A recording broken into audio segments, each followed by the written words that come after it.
सोने के आम। बात तब की है जब समय के साथ साथ राजा कृष्णदेव राय की माता बहुत वृद्ध हो गई थी। जैसे कि बुढ़ापा होता है। एक बार माता जी बहुत बीमार हो गई। उन्हें लगने लगा था कि अब वे ज़्यादा समय नहीं जी पाएंगी। उन्हें आम बहुत पसंद थे, उन्हें आम से लगाव था। इसलिए जीवन के आखिरी दिनों में वे आम दान करना चाहती थी। उन्होंने बेटे से ब्राह्मणों को आम को दान करने की इच्छा जताई। उनका मानना था कि इस प्रकार दान करने से उन्हें स्वर्ग की प्राप्ति होगी। लेकिन दुर्भाग्य से कुछ ही दिनों बाद माताजी अपनी अंतिम इच्छा की पूर्ति किए बिना ही मृत्यु को प्राप्त हो गई। एक अच्छा पुत्र होने के नाते उनकी मृत्यु के बाद राजा ने सभी विद्वान ब्राह्मणों को बुलाया और अपनी माँ की अंतिम अपूर्ण इच्छा के बारे में बताया और आगे क्या करना चाहिए इस पर सलाह मांगी। कुछ देर तक सोचने के बाद सभी ब्राह्मण बोले, यह बिल्कुल अच्छा नहीं हुआ महाराज। जब किसी की अंतिम इच्छा पूरी नहीं होती तो उन्हें मुक्ति ही नहीं मिल पाती है और उन्हें प्रेत योनि में ही भटकना पड़ता है। महाराज, आपको आपकी माता जी की आत्मा की शांति के लिए कोई उपाय जरूर करना चाहिए। तब महाराज ने उनसे कहा, मैंने इसीलिए तो आप सबको यहाँ बुलाया है।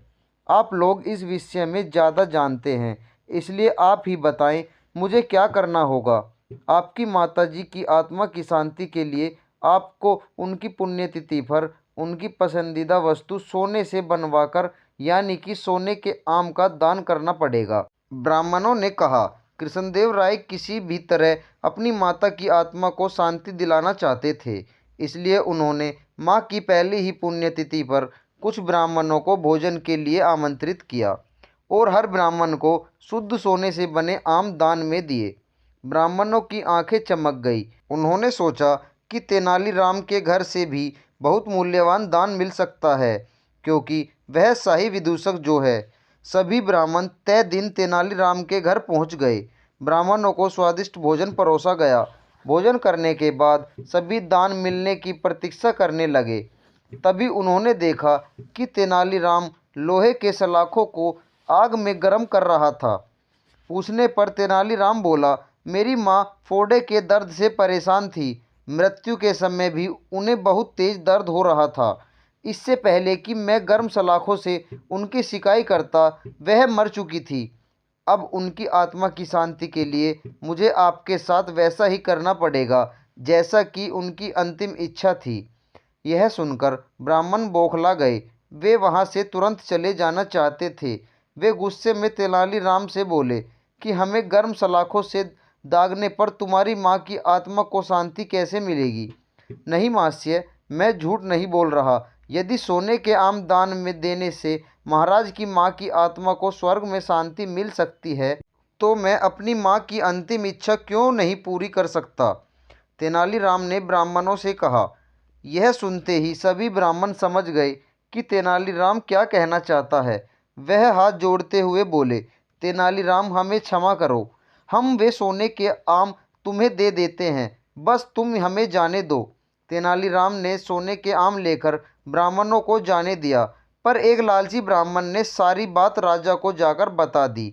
यह सुनकर राजा तेनालीराम पर ही क्रोधित हो गए और उन्होंने तेनालीराम को बुलाया।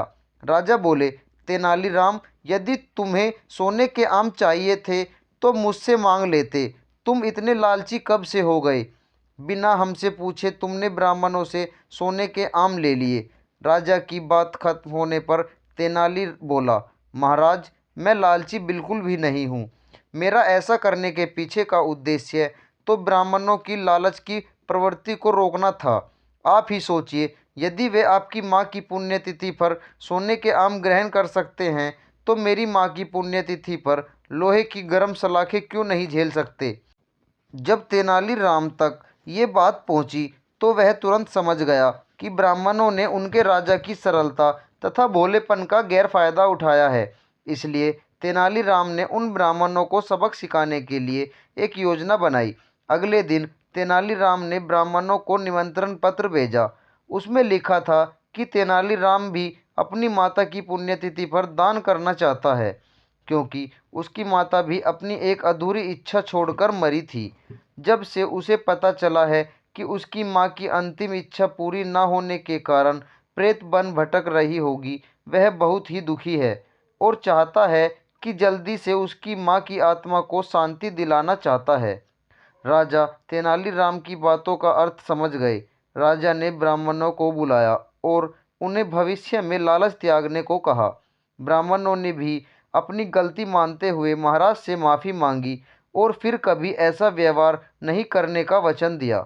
दोस्तों, अगर आपको यह कहानी अच्छी लगी हो तो लाइक, शेयर और हमें कमेंट बॉक्स में ज़रूर बताएं।